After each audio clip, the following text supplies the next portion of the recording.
Good men don't do that. They're not gonna leave their wife and abandon them and see them and she could stay in the street where he found her and all that stuff. That's really low class to even think or have the arrogance to say such heinous things. And a man is married to more than one wife. Well, it ain't his day with her, so just leave her on the bus stop. What?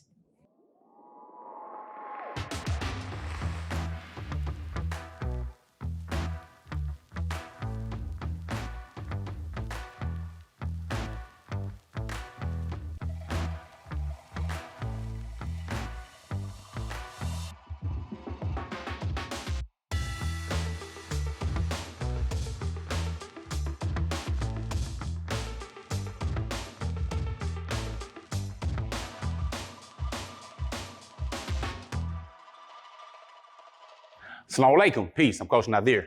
And I'm Coach Fatimah, his wife. And I am Coach Nyla. I am also his wife.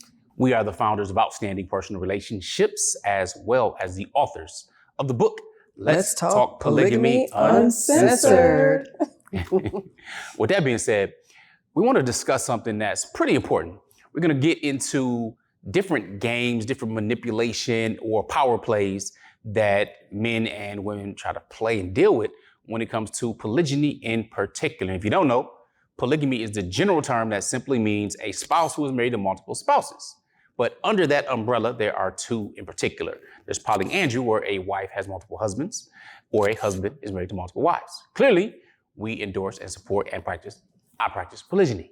Right.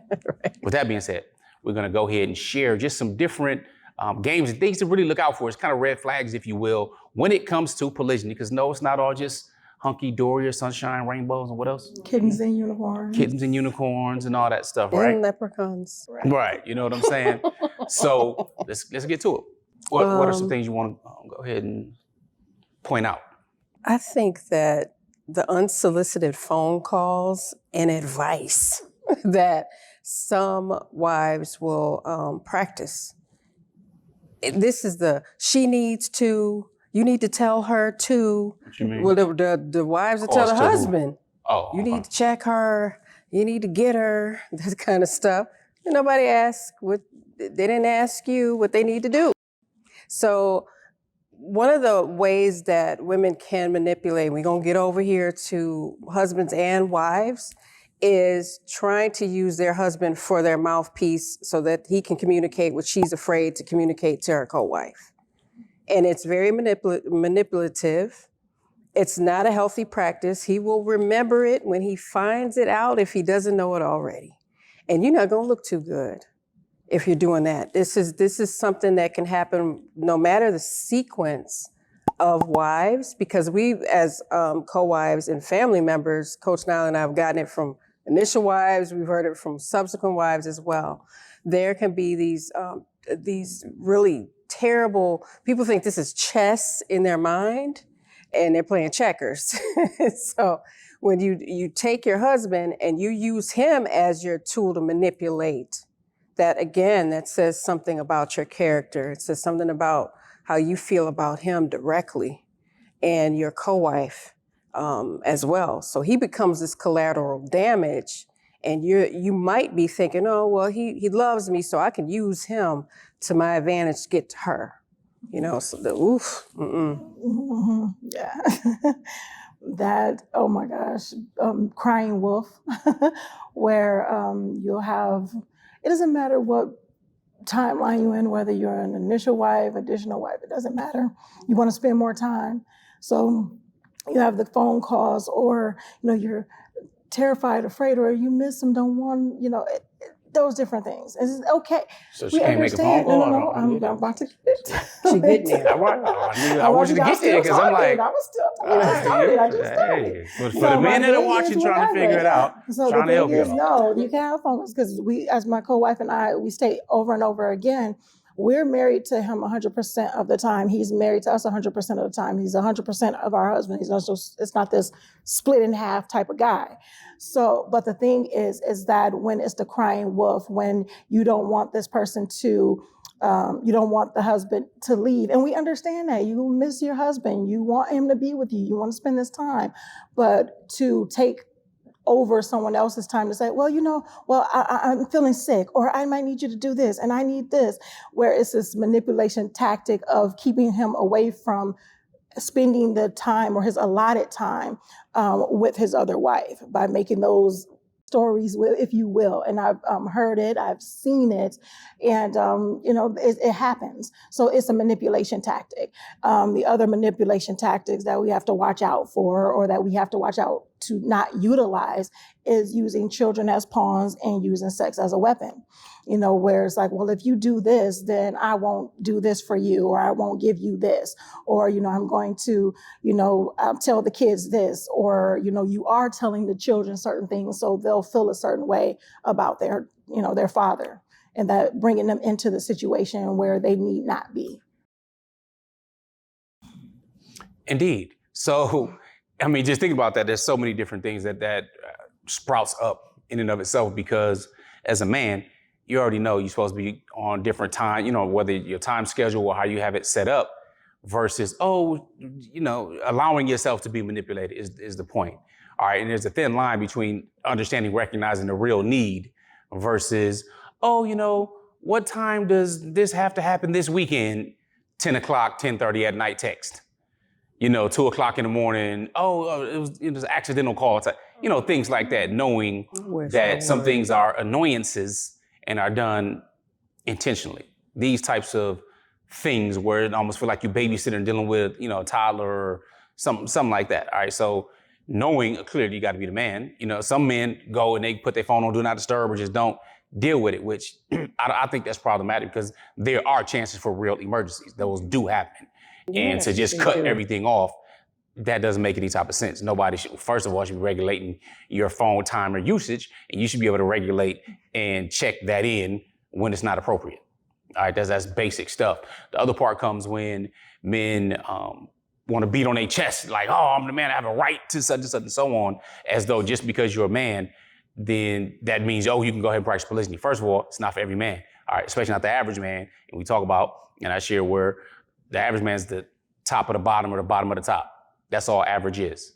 It's not for that. Furthermore, numbers don't justify it. So if it was for every man, there'd be at least twice as many women as men, and they're not. Okay? So no, it isn't. So just for the fact of you being a man, say, well, I have this or I can do that, therefore, nobody's gonna bow to you just for that. All right, you have to have something that's attractive, and you've already been able to demonstrate something in your life. Furthermore, if you're talking about practice polygyny, that means you're already involved in monogamy, or should be, not just I'm a single man fantasizing, I'll just have all these wives one day. Young guys do that all the time. Well, when I get married, dude, first get in monogamy. All right, try to figure that out, work that out, and try to deal with living with another human being who has their own independent mind and everything else that's going on.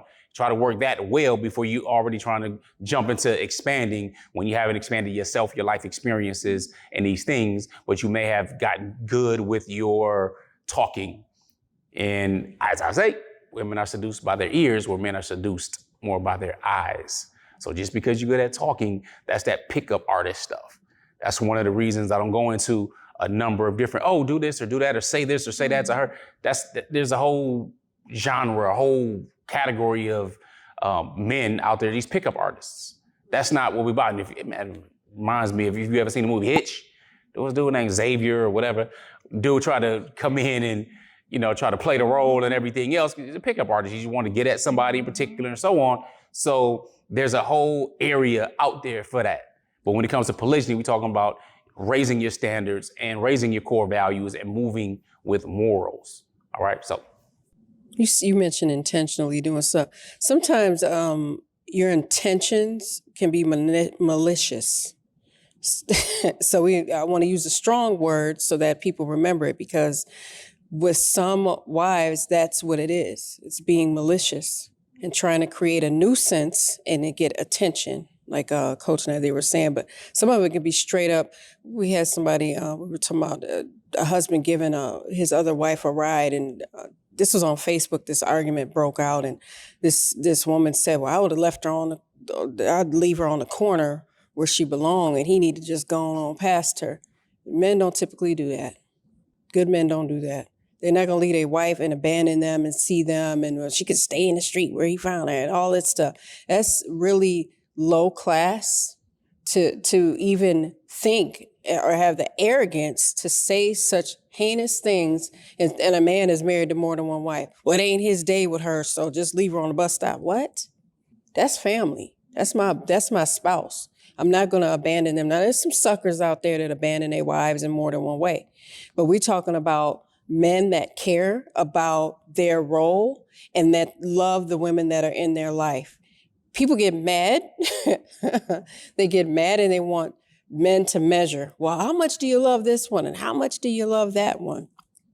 That's something that you can't place on a scale, but you know you love them. And these are the things you're willing to do and willing to become.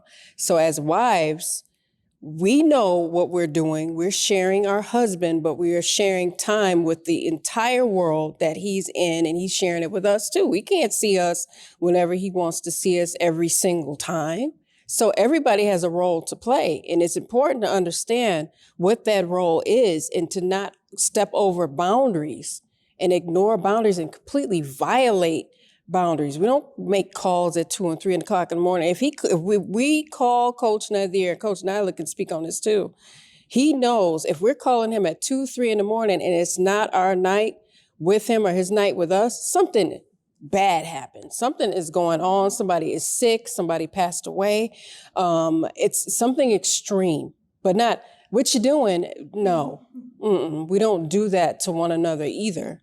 So he doesn't have to step in and say, look now, you two, I don't want to get any calls at 2 and 3 in the morning from the two of yous, right?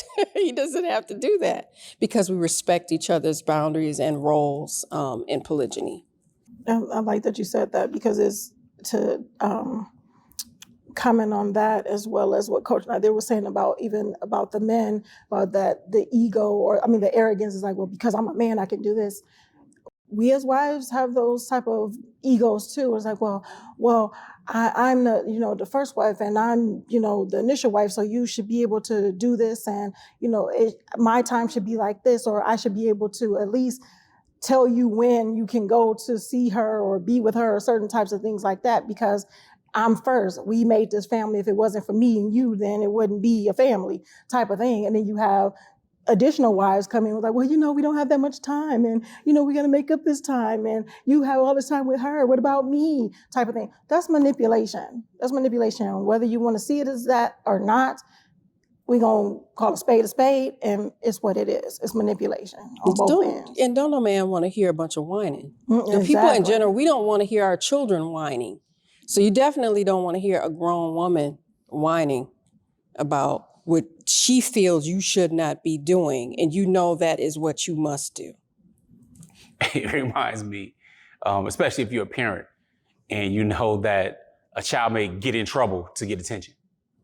All of us can attest to somebody just doing something, get some type of attention, which reminds me of, some of you probably have seen the movie named after a day of the week called Friday. And I don't remember her name who came through with the big mouth. You remember her? Whatever her name is. I know the song that was playing. But she came. YouTube will strike us. She's like, I love your mom. Playing this whole role. Is she? Projecting, doing all this kind of stuff and everything else. But just stirring up, causing stuff. And then it's like, oh, try to be bashful. You know what you're doing. You know what I'm saying? I'm sorry. But to go from, to go from being a little child where we can clearly recognize that to being a grown woman or a grown man doing that, that's a sad situation. And unfortunately, many people are there, all right? And you may not know that, or it may not get pointed out until polygyny comes about in life, but it happens. So the first piece of advice, you probably heard this before, I know I've heard it a lot when I was coming up, is to grow up, all right? Grow up. Man up if you're a man, woman up if you're a woman, whatever term y'all use, if y'all use any terms, because we know how it can be nowadays with men and women when it comes to accountability and responsibility, but especially women. Just being frank is a whole nother level. At least a man can call somebody else out responsible and accountable. But women doing that, whole nother level. But that's another topic for a different video. Anything y'all want to wrap with? Your husband doesn't want to raise you. He doesn't want to raise you, and you shouldn't have to raise your husband. We're grown-ups. Should be. You're accountable for your own, actions and what you do. So, and you can't control anyone else, even if you think that you are controlling with your manipulation tactics. The only reason why it's working for now is only because a person has not put their foot down and stopped allowing it to happen. So, understand that once that happens and you see through the manipulation tactics, it's going to be worse on you than, than it being beneficial to you. And it's better not to do things you got to apologize for later. I mean, just being mature. You should. So having some type of foresight instead of hindsight. All right, as adults. And time is going to promote you or expose you. Definitely. So if they got this book, they're going to have some, they have an advantage. So with that being said, we'll rock out with GLC. But before we do that, in the comments, what should they put to let us know that they supporting what we're doing and watch the entire video? They got some gems prayerfully, or if you want to debate, put that down below. But what phrase should they put below? I was just saying hashtag or no games. Yeah, don't put hashtags. Don't put hashtags. They'll be like, stop your comments. They'll hide them and all that kind of stuff. No games? No games. No games. No games. No games. No games. Below. We appreciate you. All right. Well, make sure you're growing intentionally. Loving fearlessly. And connecting on a higher level. Every single day. Assalamu alaikum. Peace. Peace.